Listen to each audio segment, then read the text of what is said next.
Okay, thanks for that, Mark. I've got to read out this statement as part of the protocols for the meeting. Thank you, everybody, for attending today's meeting. Just a brief statement on the protocol to be followed during this remote meeting. The meeting has been broadcast live on YouTube and the recording will be made available for public viewing following the meeting.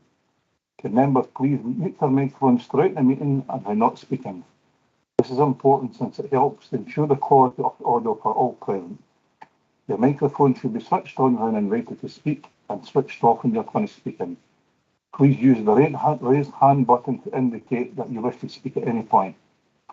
Can I also ask officers to introduce themselves and confirm their name and role before speaking for the first time? If any members lose connection or have any technical issues during the meeting, please let the clerk as soon as possible, either using the chat function within the meeting or by email or phone. I now ask the clerk to carry out a roll call on the elected members participating in today's meeting.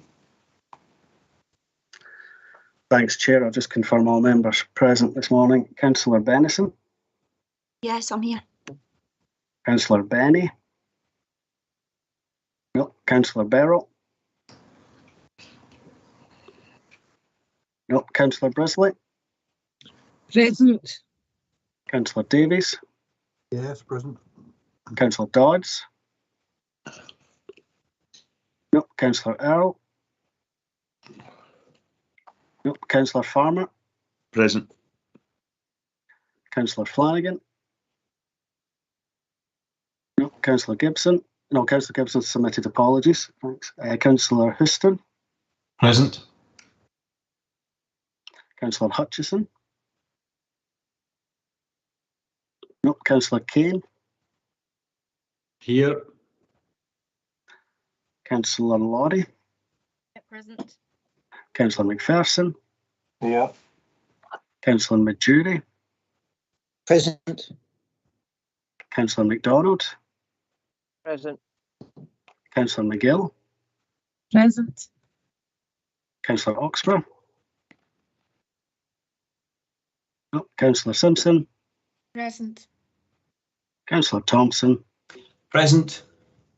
And Councillor Tomarsh. Present. Thank you. And we have apologies from Councillor Tweed as well. Thanks, Chair. I'm actually here. I'm present. Oh, apologies. Thank you, Councillor Tweed. Councillor Tweed. Thank you. Okay, thanks for that, everyone. Okay, this is a meeting of the Predetermination Hearing Committee, and it's a single item on the agenda. I'm going to move to item 1 on the agenda. Apologies. I think David, you said Councillor Gibson is the only one that submitted apologies. Is that correct? Yeah, now just Councillor Gibson. Chair, thanks. Okay. Item 2, declarations of interest. Nope, no declaration of interest notified. And obviously this is a single item on the agenda, and it's item 3, which is the erection of new substation compound with associated work, including equipment bases, associated structures on HV equipment, the installation of 2 grid transformers, a control room building, water supply borehole, and upgrade from existing access tracks at Lochea Power Station, Killing. And this is obviously a hearing, and the procedure for the hearing, the running order for the hearing, will be the presentation by the planning officer, presentation by the applicants, and presentation by any objectors, and they're limited to 5 minutes. So I'm going to hand over to Chris Cox. You're going to introduce this, give us some guidance on this first, and then Peter McKechnie is going to do the application. Chris? Sorry. Thank you, Chair and panel. It's Chris Cox, Planning and Building Standards Manager. So this planning application has been brought before you today as the application comprises a national development as defined by regulations. In this case, this is due to the scale of the electricity generation involved with the replacement transmitters. You have the report of handling, which sets out all the relevant planning considerations. The officer will also present a full set of plans and photographs of the area to provide you with a full understanding of the proposals and the site context. You've also been supplied with a procedural note this morning, and I just wish to highlight a couple of matters in that. To do with the structure of the meetings. So firstly, this meeting just now is a predetermination meeting. The meeting at 12 o'clock will be the determination meeting, and I'll explain a little bit more about what's involved with each of those.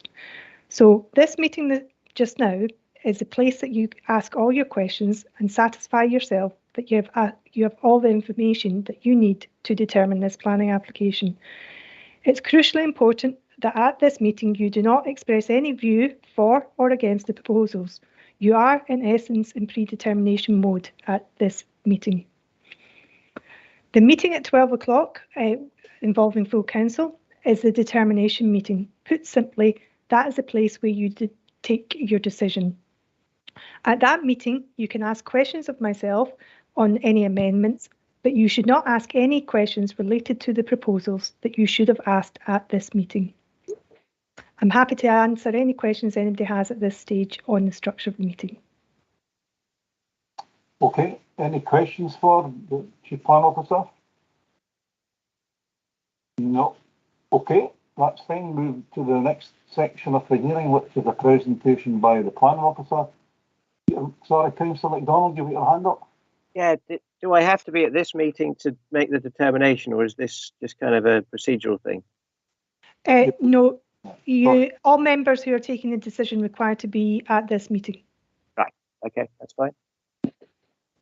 Okay, over to Peter McKechnie, the Plan Officer for this application, to do his presentation. Peter? Thank you, Chair. Yes, I'm Peter McKechnie, Planning Officer who determined and assessed the application. This is a full application for the construction of a new substation, including equipment, structures, and 2 new transformers.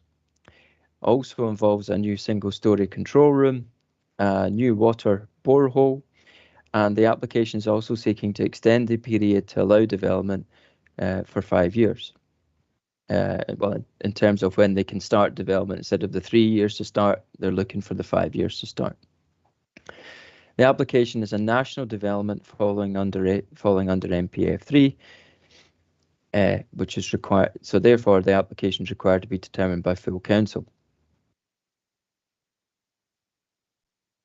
Here we have the location plan, and we can see the site is highlighted here with the red circle. We'll move on to further slides that show more detail of the actual site. But the site itself is a green, which you'll see coming up. The site is greenfield land directly to the north and east of the existing Lochie Power Station, which is situated 4 kilometres west of Cullen and within the Glen Lochie. This whole area here is the Glen Lochie, and here you have the settlement down here of Cullen. The River Lochie runs west to east, adjacent to the site, as you can see along here, and sits to the south of the site. The actual site itself, it's located within landscape character area Glen Lochie, which forms part of the River Valley lowland landscape type. Our own supplementary guidance refers to it as a wooded glen and there's no national landscape designations within the actual area of the power station and the site. The Loch Lomond National Park is situated 2 kilometres to the south, and there's a national scenic area located out with the 2 kilometre area study, which was carried out for the LVIU. The wider rural area is characterised by rough grazing land, forestry, woodland, with scattered dwellings. Lochie Power Station itself is situated within this area, with its overhead power lines, towers and poles are all present and adjacent to the site.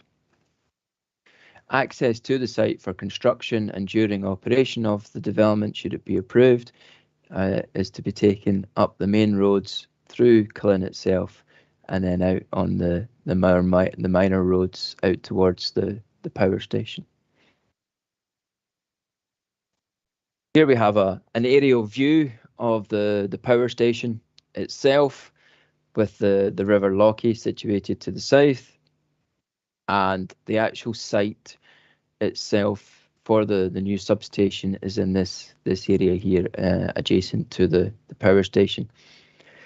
The River Lochie it feeds into the River Tay, which is an SAC, a site of particular ecological importance. As you can see, there's trees within the actual site itself and surrounding the site. The site for the new substation was chosen because it provides the space required to meet today's health and safety standards, and also the fact it can benefit from existing tree screening around the edges, and also because it's situated far enough away from the river itself, it protects the river and the SEC. This image here is a view looking down from the southwest towards, you can see the power station and the trees round about and the pylons and the wiring. The actual new substation is to sit in this area here. So you can see the characteristics that I just pointed out previously, where the area is characterised by woodland, trees, and rough grazing area, and also as part of the existing character, the power stations there, along with its power lines and wiring. And also you can see the hydro pipeline that runs up to the reservoir. This slide picture here is view of the Lochie Power Station. You can see in the background it's taken immediately from the north of the proposed site, looking down towards the power station. These are trees that are within the site, and this whole area here is to be developed for the new substation. As you can see, there's an existing vernacular finish to the power station with stone, which is something we've sought to replicate as part of the current proposals. This here shows the extent of tree removal to accommodate the proposals. There's been 32 trees in total were surveyed, and that includes trees within the site and adjacent to the site. 16 trees in total are to be removed. 5, which are A category trees, are being removed to accommodate the development. 1A, 1B, and 1C removed to accommodate ground level changes.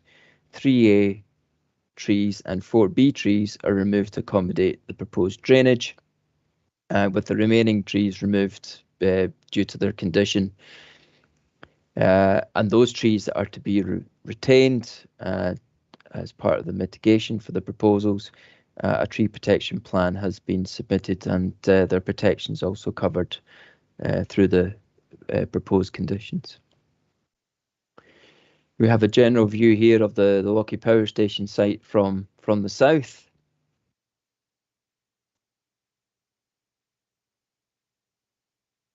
And this is from the southwest of the site.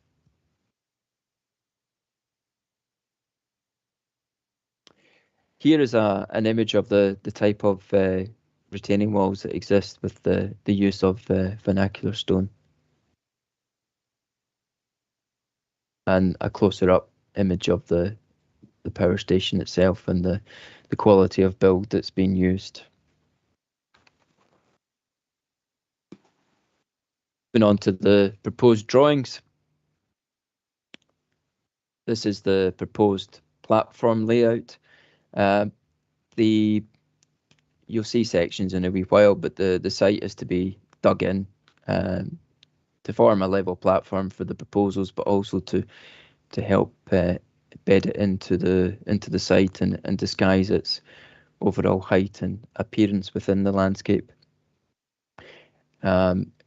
This pink line is to be a stone wall, helping to mitigate the views of the proposals from this public area here. People use this area here to walk down through past the proposals. Access, as you can see, is to be taken in off the existing infrastructure into the site. The maximum height of the proposed control building is to be 4.3 metres, with the maximum height of the new equipment and plant 8 meters, and the overall gantry maximum height, which you'll see in the elevations coming up, is to be 10.5 meters. The proposals will also involve floodlighting, but that's only to be used during emergencies to fix the equipment when there's periods of darkness. This plan here is, since the writing of the report, this plan's been updated. There's a minor alterations to it to include the lettering that refers to the existing sections as well as the proposed. So this plan will go out as should the application be approved. But as stated, it's to be set into the landscaping. It will involve gabion baskets round the sides for soil retention. Here we have the control building with the equipment and the gantry all set in behind it. Here we have the proposed sections. Again, this is an updated drawing, but it's only updated because it needs to refer to the last drawing. So it's a minor update and will go out as part of any approval. We have existing section at the top here. So we step back. That there is the section AA. So that's the sections running here. So that's showing a section and shows the extent of cutout of the land to form the level platform. So that's existing, proposed, running through, and that here is existing and proposed for the other section running through the site, running that direction there. So showing the extent of cutout. Here we have the elevations. The top here is AA, so that's that elevation there, looking out towards the power line. The next one down is BB, so that's that elevation here, looking in from the east. And the next one down we have CC, that's that elevation here, looking in from the north into the site. And DD is the last one, looking in from the west itself. The site as well was being disguised with a stone wall along here. We'll also have the security metal fencing around the site with gate posts as well, and gates which are all metallic. And this drawing here shows what they'll look like. That's just a technical drawing showing the actual electrical layout. Here is more closer up elevations of the control building. Now, it was decided during the application that the finishing materials for this were not acceptable as part of the mitigation for impact on the landscape. So you'll see slides coming up that show different options for that, but it is a condition that we agree the materials for this and SSE are amenable to ensuring that this has better materials to reduce its impact. The slide here sets out the full extent of mitigation that's being agreed, and also this will be covered through the conditions in terms of the planting and the materials. So we will agree the finer details of what's going to be planted and exactly where it'll be planted, but it's going to involve woodland planting, tree retention, new stone wall, and the southeast gable of the building here will definitely be stone to lessen impact and views. So all in all, it's been recognised by the applicants that there's a need for mitigation to cut down on the impact on local views. This plan doesn't form part of the approved drawings. It's something that will be resolved through the planning conditions should it be approved. As part of the proposals, a landscape visual impact assessment was submitted, which the content of which we agreed in the viewpoints, and this is one of the viewpoints taken from the Moorlannic Longhouse, looking down towards the site. So here we can see the existing power station and power lines with the infrastructure going up the hillside towards the reservoir. So you can see, I mean, it's rough grazing ground, woodland, trees, river valley. That's the landscape character of the area.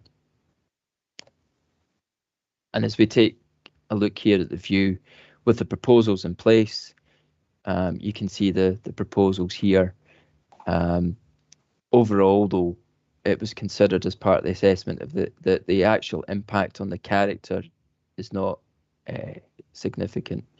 There's a low impact from distance, low impact on distance views, and overall you still read the character of the area as being one of trees and grazing land, and the existing infrastructure is complemented by the proposals. So it's grouped together and forms part of the overall character of the area. And once the mitigation takes place with all the planting will actually then obviously grow up and form part of the treed experience that you currently enjoy within this landscape. This is more local views. This is where the proposals have its biggest impact, but you'll see for slides coming up that the planting will really mitigate this. So this is existing, looking from the bridge to the south of the existing power station, looking towards the proposals.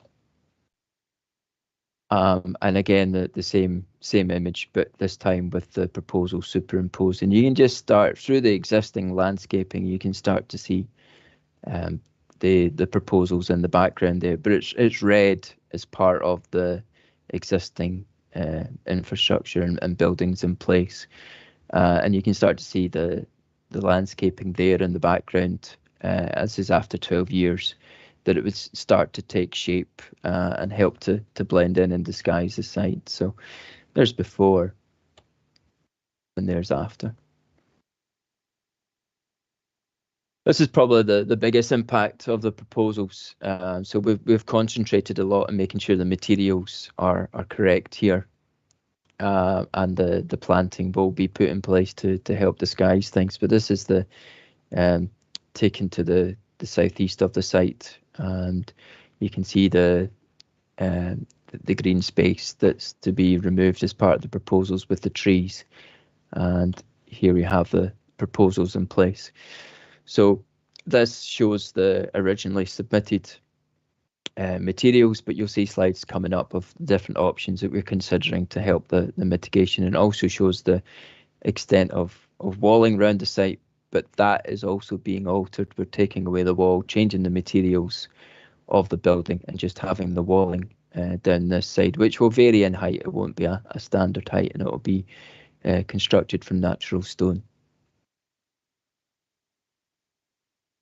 This is further on. This is taken from the southwest of the site, looking down.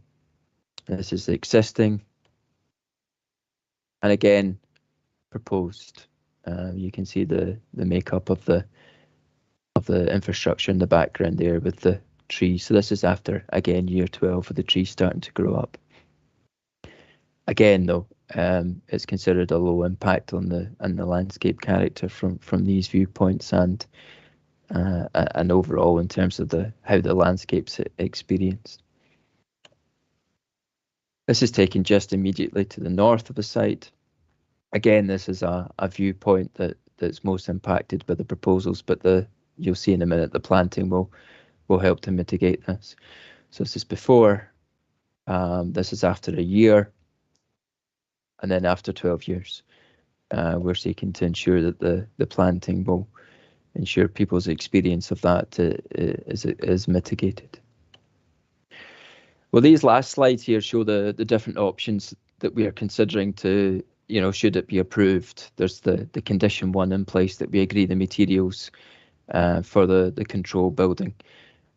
So that's option 1, with it being all stone. Option 2 with a combination of metal sections and stone. and half and half. So we're considering these options, but for each option, which is important, they're proposing the gable of the control building to be stone, which is important mitigation. And that concludes my presentation. Thanks. Okay, thank you for that, Peter. Move to the next section of the hearing, which is a verbal presentation by the applicant and or agent. And we've got Keith Smith and Stuart Gray here on behalf of Scottish Hydroelectric. Gentlemen, you're limited to 5 minutes here, and after 4 minutes I'll ask you to sum up. Is this a joint presentation, or could you explain to us how you intend to go about this? Mr. Smith and Mr. Gray? Yep, I can go. Yeah, it's Keith Smith here. Okay, well, I'll just start then. Okay. Yeah, ready? You okay for me to go? Yep. Yep. Okay, so thank you, convener members. Good morning. Thank you for allowing us the opportunity to speak to you today. My name is Keith Smith, and I'm an environmental consents manager employed by Scottish Hydroelectric Transmission. And I'm here today with my colleague Stuart Gray, who's our project manager. Scottish Hydroelectric Transmission is the transmission licence holder in the north of Scotland, and has a duty under the Electricity Act to develop and maintain an efficient, coordinated and economical system of electricity transmission. To meet this obligation, we must offer maintained and efficient connection to the transmission system for both new and existing generation of electricity demand. The planning application being presented for your consideration today is for the Lochie Transformer Replacement Project. The existing transformers form an important part of the national grid and are now over 60 years old. Recent condition assessments indicate that there is a need to replace both transformer units. A new substation is required as there is insufficient space within the existing substation to facilitate replacement on the same site. The replacement substation is proposed on land just to the north of the existing power station and includes a new substation platform, 2 new transformers, upgraded access track, the control building and gantry, along with associated infrastructure. In addition to this, there will be landscaping work, including woodland planting. The existing overhead line connecting to the nearest tower adjacent to the power station will be connected to the new gantry in the new substation, and the existing tower will be removed. The proposed development will bring the substation up to modern day standards, provide reinforcement to the existing national grid network, and allow the continued generation of renewable electricity from the Lochie Hydroelectric Power Station. The location of the proposed development is based on a requirement to position the replacement transformers near the existing power station generators. The selection of the preferred substation site was undertaken through an appraisal of operational, technical, health and safety, economic and environmental factors. The selection process uses our internal guidance that has been developed in line with the obligations set out in Schedule 9 of the Electricity Act 1989. The development allows adequate space to house the substation in accordance with relevant safety standards and specifications, reduces outage periods of the power station, and would achieve full business separation from the power station owner as per the industry regulator Ofgem's requirement. It is located the greatest distance from the River Lochie Special Area of Conservation of all the options we considered, thus reducing the potential pollution risk and the risk of flooding. The design of the substation has been refined after public consultation and has resulted in a lower substation platform elevation, a reduced platform footprint, and a reduced height by inclusion of a gantry rather than a tower. Prior to submission of the planning application, 3 public consultation events took place between May 2019 and September 2020, along with an online webinar in September 2020. We have met with the nearest property owners twice, both at the property and on site. We met with a representative of Stirling Community Council on site in 2020 and also attended and presented the project to the Community Council in 2019. No objection to the planning application has been received from the Community Council. We set up a community liaison group for we will set up a community liaison group for the construction phase of the project to ensure that there are clear lines of communication between us, our contractors, and the local community so that any issues arising can be addressed in a timely manner. I now turn to discuss landscape and visual consideration. A landscape visual appraisal has been undertaken by chartered landscape architects. The appraisal concludes the proposed development will have a negligible landscape and visual effect on receptors out with 1 kilometre of the site. Local landscape visual effects on receptors within 1 kilometre, aside from the closest public road, are considered to be minor. This is for a number of reasons. Firstly, the site is enclosed by extensive woodland, such that visibility of proposed development out with the immediate power station area is screened. Secondly, it will sit adjacent alongside the existing power station complex. And thirdly, it will sit within a new platform cut into the slope. And fourthly, there is proposed tree planting to surround the development. We have committed to a woodland management plan for this application, for which there will be a net gain of woodland. Can you start to sum up, please, Mr. Smith? You have a minute left. Okay, thank you. We also commit to phase 2 of the proposed control building external walls of natural stone that front the public road. This stone will be similar to the stone used in the existing power station. The design also incorporates the freestanding natural stone wall on the east side substation, and it would use similar materials and finish. The cladding on the control building will be a shade of green to match existing buildings at the Glen. This has been shown in the photo montage presented by the planning officer. Also, just with a touch of cultural heritage consideration, a cultural heritage assessment has been completed by a member of the Chartered Institute of Archaeologists. The assessment did not identify any potentially significant effects on the setting of asset. The potential for buried archaeological remains to be present is considered to be low. However, we commit to a programme of field evaluation to evaluate the archaeological potential of the development area, and that archaeological works will be fully maintained along with groundbreaking works during construction. Hopefully, I've covered all the matters that you may have a specific interest in, and we trust the planning officer's report and our statement will enable the committee to support our planning application. Thank you for your time. My colleague and I are happy to take any questions that you may have. Okay, thank you very much for that, Mr. Smith. I'll move on to the next section of the hearing, which is a verbal presentation by objectors. And I've got Louise Tom on behalf of Glen Lochie users. Ms. Toms, again, your submission will be limited to 5 minutes. I should say I've got the stopwatch on here. So if you want to proceed, please, and after 4 minutes, I'll ask you to start summing up. Thank you. Okay, thank you. Firstly, I'd like to thank the Planning Department for taking heed of our concerns about the visual impact of the proposed development. From the outset, our position has always been to ensure SSE are held to account to ensure the development is in keeping with the adjacent power station and respectful of the scenic value of the Glen. I was told during the first consultation that they don't make buildings like that anymore, and therefore there was no requirement to adhere to similar design. I'm relieved to see that our points on this matter have been upheld by planning, and the SSE will be required to ensure all elevations of the long building are finished in complete random rubble to tie in with the current power station. I would, however, like to seek clarity. I've not been able to see the slides today, that the standards of this will be upheld. Currently, there's no public documentation available for what's being discussed. I therefore seek clarity that what the planners have required of SSE.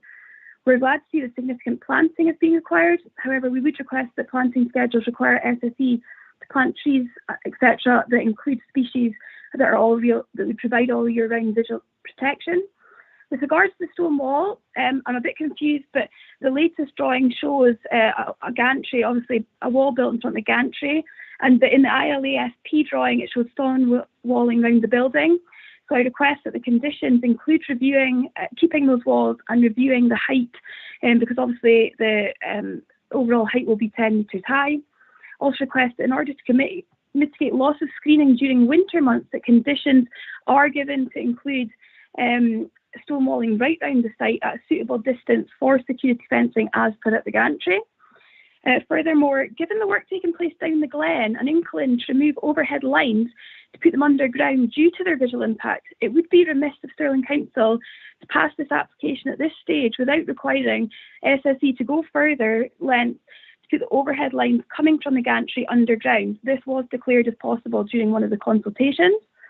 We recognise the substation will go ahead, but I strongly request Stirling Council to hold passing this application until proposals for this are submitted.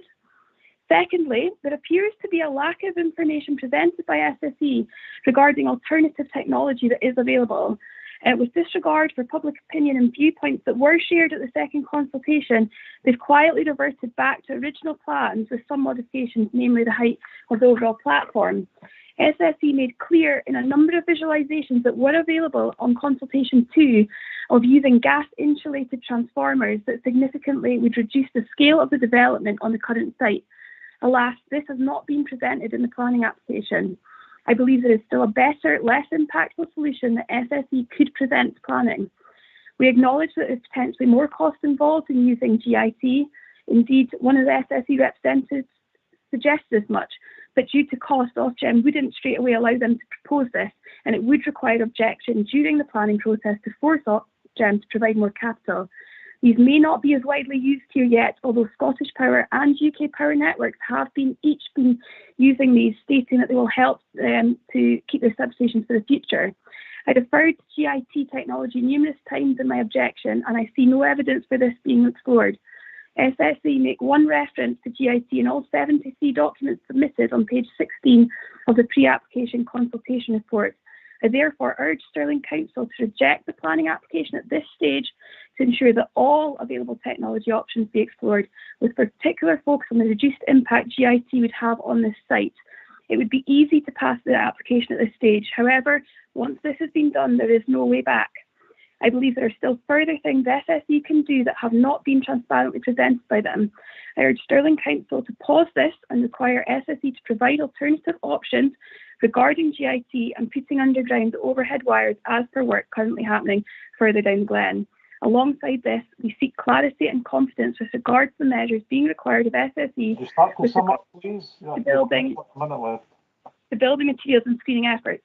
We in no way stand in opposition to the substation going ahead. I just couldn't live with myself if I did not bring these things to your attention to minimise the impact in the long term. Today is one day, and perhaps a few months extra will be required in the planning to ensure that the Glen is protected for the users for the next 70 years and beyond. And as previous generations before me fought for when hydro first came to Glen, indeed these people ensured that the hydro board at the time had to go to great lengths to put pipes through mountains to minimise its impact. If they were able and required to do so then, it is no small ask to ensure that SSE are required to do the same today. What I am requesting today may not be a standard substation solution, but this is no ordinary Glen. It also isn't impossible. I ask therefore Stirling Council today to take heed of this and pause the application by rejecting this application as it stands until further technology options are presented. Thank you. Okay, thanks for that, Mrs. Tom. Next section of the hearing is a verbal presentation by any local members who wish to make a representation. Any such member should declare an interest in the matter should leave the meeting after making the representation. I think we've got Councillor Tweed here and Councillor MacDonald. Do any of you want to make a statement? You're Not at this time. okay. No. Councillor Tweed? No. Not at this time. Thank you, Okay. Convener. Okay, move to the next section of the hearing. This is section 7, which the committee members, for apologies, the applicant will be given an opportunity for summing up. Given that Mr. Smith used the full 5 minutes up, that option isn't open to him. So now open up now for questions from elected members, to officers and to any of the contributors to the hearing. Offer questions, please. Councillor MacDonald, before you come on, I'm going to ask Peter McKechnie here. Peter, you mentioned here about revised plans coming in after the report was done. And maybe either you or Chris Cox could let me know here in relation to this. My understanding was that no new information could be submitted, so late in the day. Why are we allowing these? Other very minor changes. They added a reference to the existing sections on the plan that I showed you there. So where it showed section B, they've also now put section A on in terms of putting a letter on the plans. And that's the same for the other section as well. They've put C on the plan. So it's just very minor change to the plan. It was to make it more clear for me to present today that the existing and proposed sections were on the same line in a sense for me to present it to you today. And then the other plan was changed to make sure it made reference to that amended plan. Okay, so there's no danger of creating a precedent here then that can be difficult to resist in the future then, no? No. Okay, fine. Councillor MacDonald? Thank you. I just wanted to ask really, this is all about visual impact and how it affects tourism and so forth. But I think we all agree that some sort of substation is required, from what I can tell. So, I wanted to ask SSE, is it possible to create the path that they were talking about? And is it possible to actually put any of this indoors or lower down or less visual impact? Is any of this stuff possible, and reasons for or against doing that? Okay, Mr. Smith or Mr. Gray? Yeah, so we've gone through a fairly lengthy design iteration and looking at options. We looked at 4 options, and there is technology, GIS, gas insulated switchgear technology that could be placed in a building. However, the business is pulling away from the use of GIS because it uses 6 gas, which is very potent greenhouse gas, much more so than other gases. So as a business, we were pulling away from that. Therefore, the technology we use is air insulated switchgear, which doesn't use buildings as a result. Therefore, the footprint of the project becomes larger. Hence why we're proposing what we're proposing. There's a number of other reasons in terms of discounting other options that we've put forward. Landscape and visual is one of those elements, and that's why we've proposed the mitigation we have to try and alleviate some of those landscape and visual concerns. But there's also other concerns in terms of flood risk if we go options that are closer to the river there. There's flood risk issues, there's pollution issues.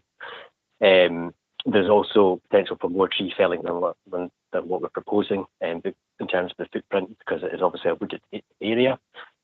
So the other options we looked at, this option that we're proposing as part of the planning application is the one that came out scoring best in terms of health and safety, economic, environmental, and for those reasons, that's why we're proposing what we're doing. We have looked at the GIS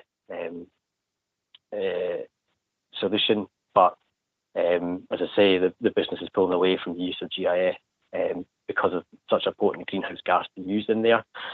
And as I say, the guidance we're using internally to actually do an auctioneering process is based on the Electricity Act 1989 and the considerations we need to look at. So the other large element to this as well is health and safety. So when the existing substation that's there was created 50, 70 years ago, it was a much tighter site, whereas now with revised health and safety standards and regulations, we need more room in terms of a substation to allow operational maintenance regulations to be met in terms of safe operation, safe maintenance for our staff who are to operate it and maintain it. Okay, thanks for that. Just quickly, I also asked about the path. Is there any way you can reinstate something similar to achieve what was going on there? I know it says it's sort of out of scope, but is there something you could say to those who said about that? Anything you can do there? So my understanding is that that is owned by the power station operator, SSE Renewables, and that is very separate to us. We're a separate business to that. Stuart, I don't know if you can feed into that, but we don't have control of being able to commit to that, is my understanding. Mr. Gray? Yeah, Keith, I would agree with that. Like you just said, it's land that's owned by SSE Renewables, and any sort of application or question regarding the path should be made to them. Okay. Councillor Thomas? Yes, thank you. Yeah, Convener. Okay, my question is about trees. The objector spoke about trees which have the leaves on all year. Okay, why can't that be put in place to help to mitigate? And do you believe that there is sufficient trees being replanted to substitute for those trees that need to be felled, especially when at the moment, in environmental terms, we need to be planting as many trees, excuse me, as we can. Thank you. Okay, is your question addressed to the planning officer or to Scottish Hydroelectric? I can answer that if you want. Okay, the planning, to the planning officer. Thank you. Okay, Peter. Yeah, hi, thank you, Councillor. There is a condition set out, quite really a very detailed condition, and we will agree the extent of tree planting, the types of trees or the species, the spacing, all that stuff, and the maintenance as well of the trees going forward. So, I mean, SSE are committed to putting in quite a number of trees to replace those that are being felled. I think the only part that we are still seeking to resolve is the maturity of the trees. There's a bit of difference of opinion on their landscape architect and ours in terms of the maturity of the trees that should be planted. Okay, what about the mitigation of trees which don't lose their leaves and would provide a better screening? Yes, there's nothing within the submissions or my report that says that these trees will, not provide the screening. We are seeking to provide trees on the site that will provide the screening.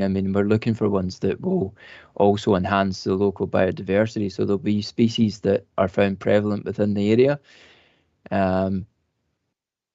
Potentially there could be scope to include evergreen within that, but ideally we're looking to not alter the landscape character. So we're looking to plant trees that also, that are found within the area without, so there's a fine balance to be struck there, because if you start planting a lot of trees that are not found within the area, you start to alter the character of the area as well. Okay, Councillor Thompson. I've got 3 questions, Chair. I think can I ask them one at a time, please? Yeah. Well, the first one, looking at the screen, the gantry sticks out like a sore thumb. I know it's galvanised. Can we ask, can it be painted to match the surrounding areas? That's the first question. Condition 1 does cover not just the materials for the control building, but it does also cover all the materials. So it's certainly something that we could seek to achieve should it be approved, that we look at the colour of the finished paint colour. Yeah. Okay, thank you.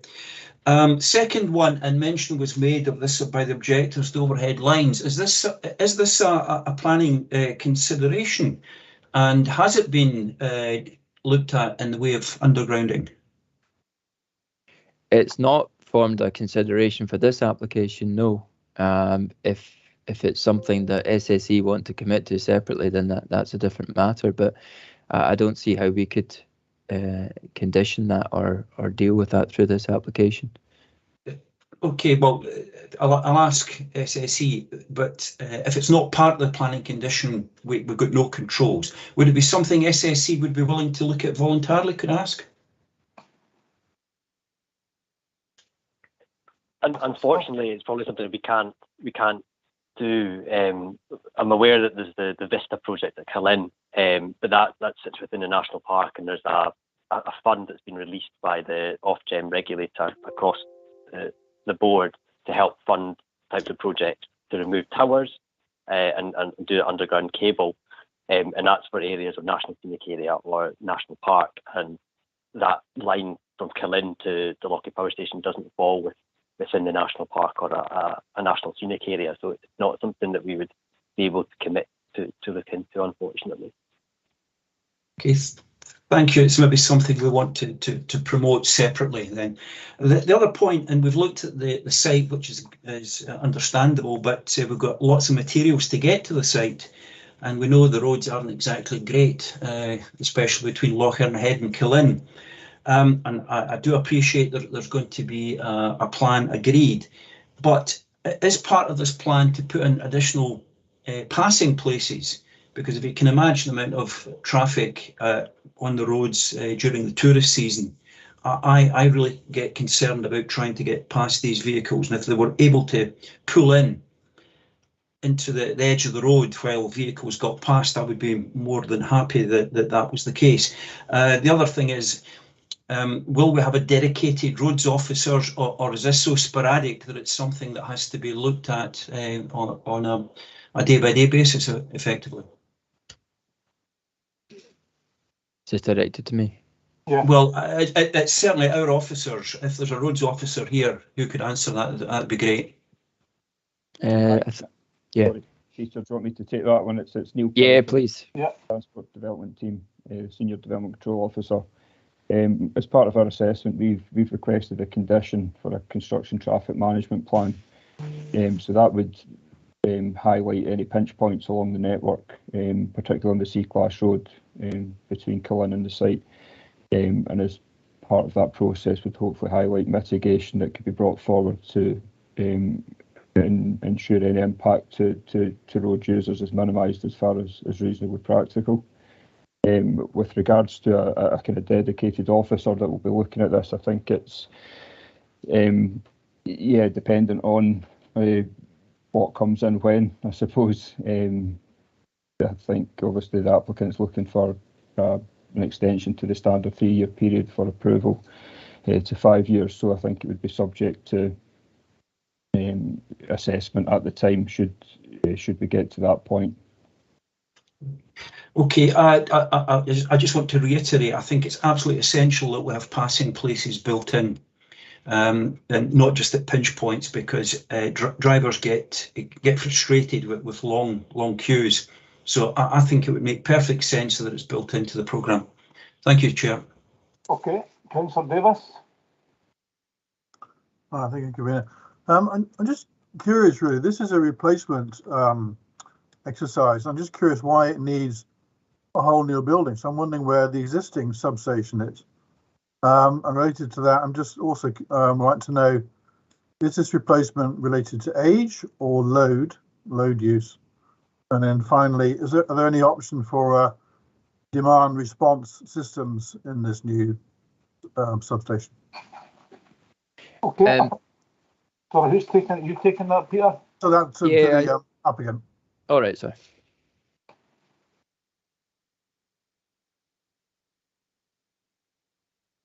Apologies. Is that Sorry, Councillor Davis? Who's your question addressed there? Sorry, was that? Do you want SSE to answer that? Yes, yeah. I think it should be go to the applicant. Yeah. All right. Sorry, missed that. So, the first question was why like for like can't be achieved. So the transformers were installed they're about 60 years old, and they have an operational lifetime of around 40 years. So they need replaced due to age, and some we've had condition monitoring on those transformers, and they are now at the end of their life and need to be replaced. In terms of why the footprint is larger, it's mainly to do with health and safety and technical standards and how substations are now built. There's obviously a lot more health and safety focus than there was 60 or 70 years ago. And so there's a lot more distances and gaps required between infrastructure within the boundary. And so quite often you need things like mobile elevated working platforms, MUPs in there for our staff to actually do maintenance things. So you need a larger footprint to accommodate those kind of machines in. Also just a lot more of the associated infrastructure now needs to be, there's now associated with such work that wasn't 60, 70 years ago. Therefore, there needs to be more space, hence why we need a larger platform. There's another element to it as well, is that the Ofgem, the regulator, now want us to separate out any transmission infrastructure away from a separate the power station operator. So at the moment, a lot of the same equipment is within the same kind of boundary as the power station, but SSE Renewables operate are a different company to SSE in transmission. So we have to, as per regulator rules, we have to try and move out all our infrastructure to separate and operate it separately, which is another reason why we need to kind of place it out into a separate footprint as well. And can you just clarify what your third question was? Yes. Will this allow you to be more responsive to changes in demands for power? As far as I'm aware, the power station output will just stay the same. There'll still be the same demands on generation coming out of the power station. Stuart, I don't know if you can answer any further on that. The only thing I would say, I think part of the question was, is this load related or lifetime condition related? This is a condition based project. There's no change in load driver in this project. I don't know if that answers your question or not. Councillor Davis. Did that answer your question, Councillor Davis? Yes, that's the question. I'm just surprised really that it seems then that the main reason for this whole new structure is simply to separate the assets, because they're now two different companies. It seems a rather just a bureaucratic reason to have a whole new infrastructure in an area of natural beauty. That's just an observation. It just seems okay. a bit. Okay, Councillor Tweed. Thanks, convener. Earlier I did put my hand up to declare an interest. I'm also the MSP for Stirling, but I think you hadn't noticed that, and we moved on to another agenda item. Yes, just one question from me to the applicant. I note the representations and the objectors' comments today, and I see that there are quite detailed planning conditions from the planning department. I assume the SAC is absolutely happy to go along with everything that's in the report to satisfy the planners. Yes, we are. I think the conditions set out the commitments we need to make and pre-commencement conditions that we need to set to. So yes, we are. Okay, thank you for that. Okay, Councillor Houston. Thank you, Chair. Chair, Councillor Thompson asked two questions, one about undergrounding and one about the painting of the gantry. I don't think the question as to, about painting the gantry was answered. If that could be painted in a colour which will blend it into the background, as he said, when we look at slide 31, the metal sections, it's quite an obtrusive structure that strikes out. So, is there a possibility of having that painted? To the applicant, thank you. I think Peter kind of answered to say that there's a condition already in the proposed condition to cover that, so that could be requested as part of the condition. So we can certainly have that discussion. If we were to gain consent, we can certainly have that discussion around the finishing colour. Thank you. I'm not. Yeah. Okay. Okay. Thank you, Councillor MacDonald. Yeah, similar question. It was just to ask if the things that have been brought up, the passing places, the mix of trees, the painting and all this, is this stuff that could be included in the conditions, or could the applicant do that? Furthermore, I know, I accept you're separate companies, but you got the same name and all that clever stuff. But would it be possible for you to write or encourage the other company to look at the path that you were saying it was not your responsibility? Just encourage them. From your point of view, I think that'd be very helpful. I can't make that condition, but can you answer those points? Yeah, we can try. We can try and yeah, we can talk to the operator. Stuart, I don't know if there's been any previous dialogue on this, but we can certainly raise it again if it hasn't been raised already. But as I say, it's very much out with our control to commit to things respecting the. And how about the passing places and trees? Are you happy to do that? Sorry, can you just clarify that? The passing places that were discussed and the mix of trees. So there's different types of trees, but there's all sorts of different trees in that picture that's on the screen. So that you could do that. You could actually have a good mix of them. Is that something you're prepared to do? Yeah. So there's a proposed planning condition that would have a woodland management plan and a planting plan specified. So to agree that with Stirling Council, obviously we need agreement from Stirling Council to discharge that condition. So we can certainly spec the types of trees that are wanted or needed as part of that plan. So I think that's actually controlled by Stirling Council, and we would be amenable to have that discussion to determine the mix of species that are in that planting plan. Again, very similar in terms of the passing places. We would produce a construction traffic management plan that would be checked off by your roads authority, and then I think that would be the avenue for any discussion for any further traffic management that's required. further down the line. But I would certainly see the first avenue is we produce a construction traffic management plan to set out how we're going to manage the traffic as part of the project. And then that would still be agreed with Stirling Council. So there's certainly an avenue and an opportunity for further management to be there if Stirling Council deem it to be required. Okay, Thank you. Councillor Kane. Thank you, Chair. Can I just, it's more of a question for planning, I think. I just want to explore a little bit more about this conditioning of colour of materials, because I'm a little bit confused based on the responses that I've got so far. I'm assuming this is to do with condition 2 that's proposed in Appendix 1. Can I just get some information on how this works in practice if we are to grant planning permission?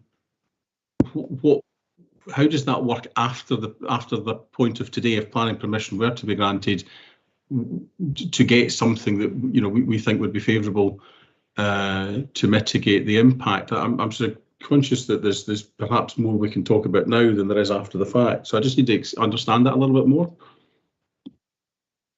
Yeah, I mean, should the application be approved, the conditions approved, and the the discharge of that condition is delegated to planning officers. So in terms of the control building, the materials are set out that they're not approved in their current form. We're looking to incorporate more stone to be very similar to the existing power station, and they've shown 3 options to us, and at the moment, taking all in consideration, the second option I showed you is currently the more favourable one for us, that shows the squares of metal and the rest in stone. But the most important thing for us was to make sure the gable of the building was stone. In terms of the rest of the development, for example, the gantry, it's shown as a metallic colour and finish at the moment. This condition 2 sets out the samples of materials to be used for the external walls and roof of the development. Granted permission shall be submitted. So they would need to submit details of the finish of that gantry to us, and through the negotiation of that condition, we could set out that it needs to be green, and that would be fine, provided they can actually achieve a green paint finish on the gantry. Chair, would you... Before you come back, can I let Chris Cox, and she's got her hand up here, please.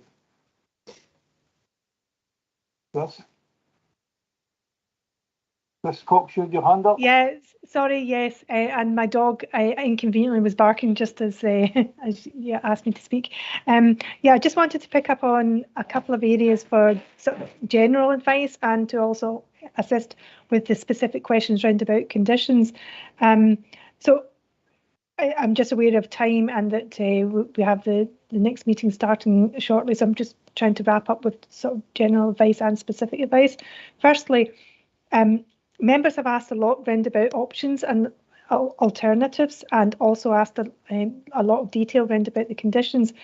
So just in terms of options and alternatives, just to remind panel that you have to assess the proposals that are in front of you, and the existence of other alternatives or options cannot be, can't influence your decision making in determining this planning application. You have to take your view as to whether the current proposals are acceptable or not acceptable, and if they're not acceptable, whether conditions could resolve your concerns.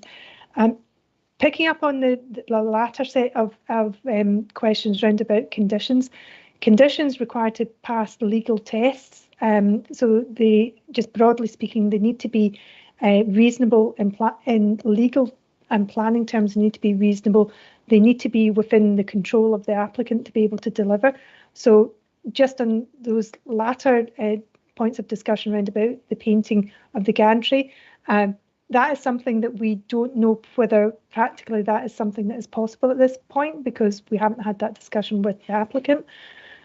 Therefore, it wouldn't be reasonable to apply that as a condition at this point, because you're dealing with a technical structure. You're not dealing with something that you could normally just apply a condition around about the colour. So the current condition that we have there enables us to take that forward, to have heard what panel's concerns are around about the colour of the structure, to try and secure that.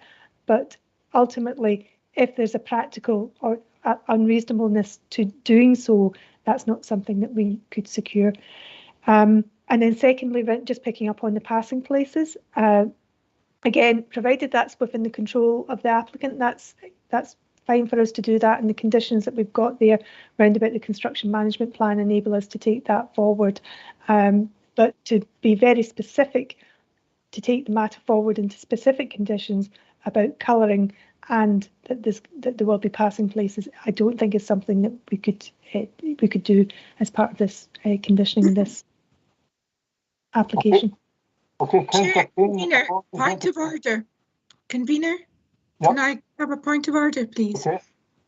Just to say that members should not be constrained by the 12 o'clock noon start of the special council, because it actually says it should start at 12 noon or at the conclusion of the predetermination hearing committee beforehand, whichever is the later.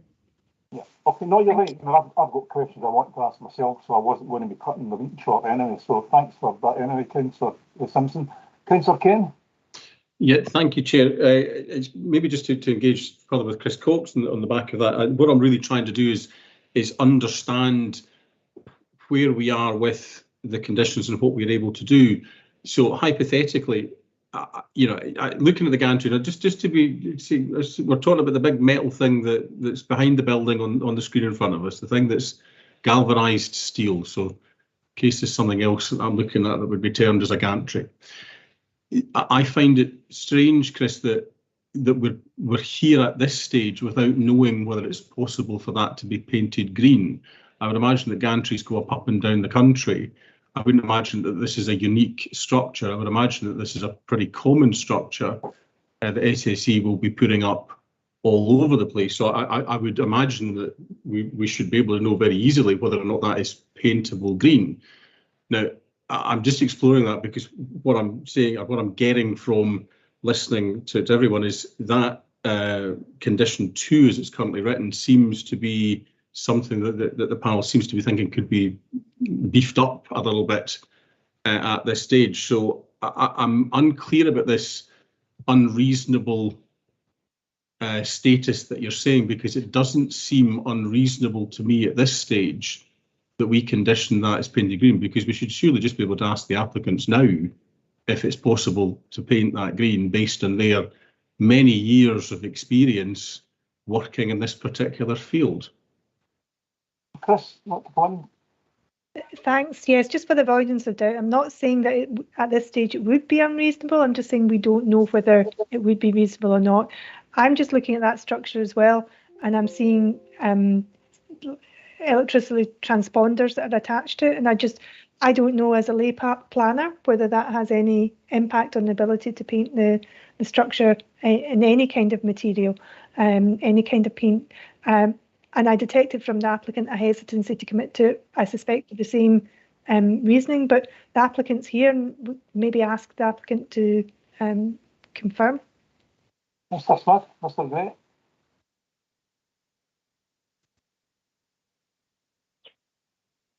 Stuart, does it default to your knowledge whether it can be painted or not?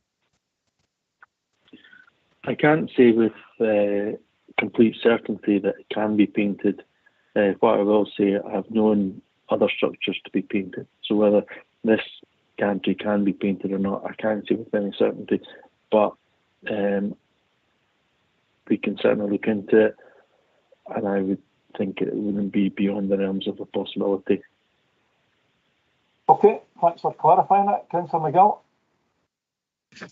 Thank you, Convener. I just wanted to know what's the proposal for the building that is currently used. What's the kind of plan for that if this was to go ahead? Thanks. Peter. It remains as the power station. It generates the power. The substation increases the power to make it usable. But it'll remain as a power station. Okay, Councillor Houston. Thank you, Chair. I have 2 points. One to the applicant, and I'd like also to address the objector. The applicant clearly said that the undergrounding of the cables won't be done because it's not the national park and there's no access to funding. Could I ask, is it possible to underground it? Are they saying it's their choice not to underground it, but it would be possible to underground it? That was my first question. Okay. Who wants to pick that up? So it's possible to underground an overhead line, but in terms of operation and maintenance, it's not desirable from our maintenance teams because it's very, very hard to find fault and very costly to then repair and fix. We're a regulated company, so we've got to balance whether it's cost effective to the public, whether it's a cost effective technology and method to do it. And it probably isn't here in terms of it's difficult to demonstrate why it would be needed when there's a policy for national scenic areas and national parks, and that's the avenue why we can do some projects, but elsewhere it's much more harder to do. And in terms of operation and maintenance as well, ongoing maintenance is just much more costly to do.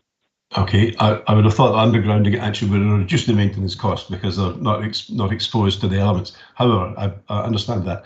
Now, could I ask the objector, please? It's in my listening, it seemed to be quite a technical objection because the objector was asking us to delay this because to reconsider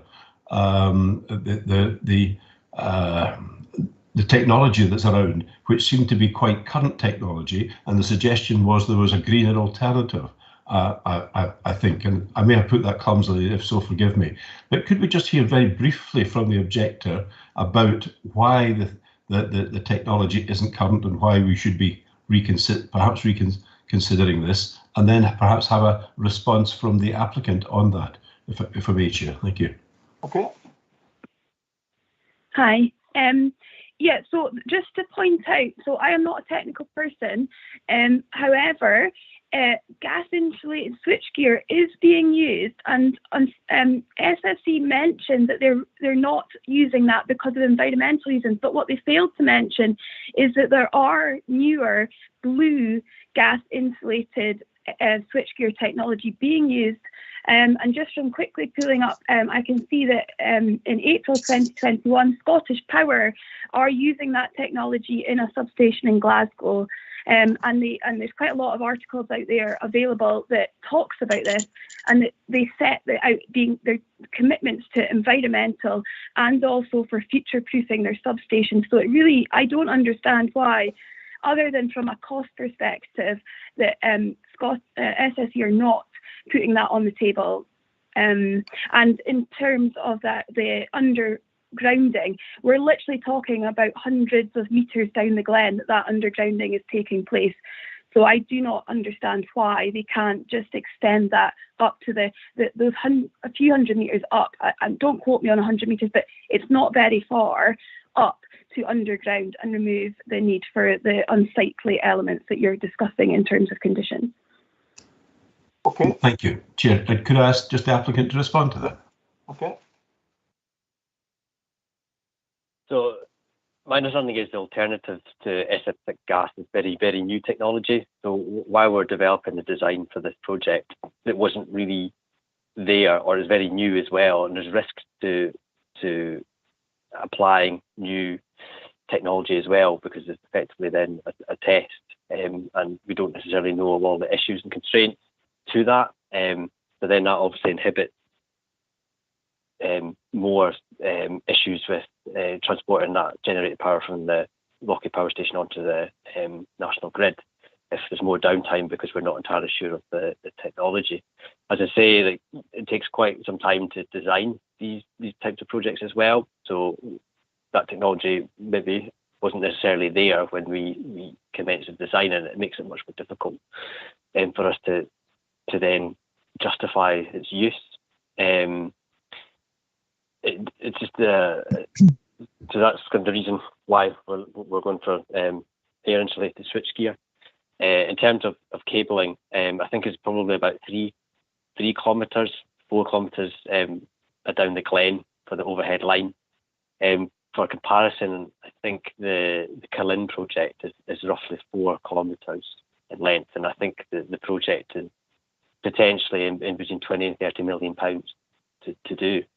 I can maybe give you a rough idea as to the cost of undergrounding projects, and then there's an ongoing maintenance and operational cost that's greater than what an overhead line would be for the lifetime of that cable. Okay, Christina Cox, you've got your hand up.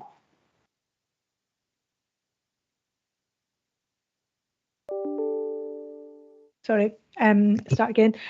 Clearly, this is a predetermination hearing, so this isn't the point that I would be giving advice around about amendments to the recommendation, and that would be at the next meeting. So all I'm going to say at the moment is if Councillor Houston's questioning in the last 2 questions to the object and the applicant translates into an amendment of any sort, I would need to offer you advice round about that, bearing in mind the advice I've already offered regarding what you're required to assess today in terms of the acceptability of the current proposals. Okay, thanks for that, Chris. Councillor Thompson, I'm going to give you the last question. I'm going to ask one as well, so on you go. Thanks, Chair. But as comment, the gantry can be painted. It's common practice, but I'll leave that there. My question is, and it's maybe not big in the scale of things, but on page 3, building culture, heritage, there's a suggestion that there might be something buried here. Does this justify a pre-dig by archaeologists to the planners, please? Yes, there is an archaeology condition there requiring survey work to be done. Okay, thanks for that. Peter, a question I've got here is in relation, when you look at the title of the plan application, it's got the water supply borehole. If somebody's been 45 years in construction industry, I've actually been involved in doing that here, and I don't see anything about that in your report. So for people who don't know, a water borehole is an area you drill down to get water where there's no water supply. So I'm going to ask Scottish Hydroelectric, what's the current situation where the water supply, presumably it's inadequate and you're having to sink the borehole?